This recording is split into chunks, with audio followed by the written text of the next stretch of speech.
My kids skipped my surgery, so I skipped them in my will.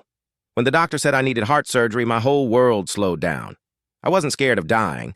I was scared of how much I'd done for my kids and how little they seemed to care. I told them the date, the hospital, even offered to pay for their flights. They all said, "Of course, Mom, we'll be there." I let myself believe it. The night before the surgery, I lay in bed clutching my phone. Not one of them called. The next morning, as they rolled me into the operating room, my phone showed 3 unread messages, not from my kids, but from the bank, reminding me I had automatic payments due. I woke up in recovery to the nurse saying, "Your surgery went beautifully. Any family waiting for you?" I smiled weakly. Not today. When I finally got home 2 weeks later, I texted them all. "Surgery went well." My youngest replied with a heart emoji. That was it. No visits, no calls, no "How are you, Mom?" Just silence. Like I was an old radio they'd turned off. It took me a while, but I stopped being angry and started being honest with myself. For years, I'd bent over backward for them, paid debts, co-signed loans, canceled vacation to babysit grandkids. Every time they said, "Thanks, Mom, you're the best," and disappeared the moment they didn't need me.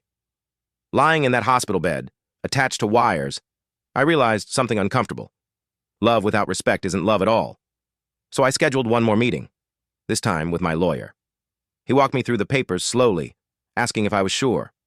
I nodded. "I've already given them their inheritance," I said. "They just spent it while I was still alive." We created a new clause. My estate would go not to the children who couldn't show up for a single hour, but to the people who actually did.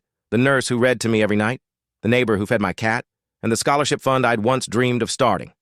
I didn't do it out of revenge. I did it out of peace. When I told my kids months later, their group chat lit up like wildfire. "How could you do this? You're punishing us. That's manipulation." I typed back one line. "I learned it from you." Then I muted the chat and went back to my knitting. The funny thing about having heart surgery is that after someone has literally cut you open and stitched you back together, small heartbreaks stop breaking you. Now, every morning, I water my plants, sip my tea, and smile. My phone stays quiet, but my mind isn't. I filled my home with pictures of people who stood by me, not because they had to, but because they wanted to. Sometimes love isn't about blood.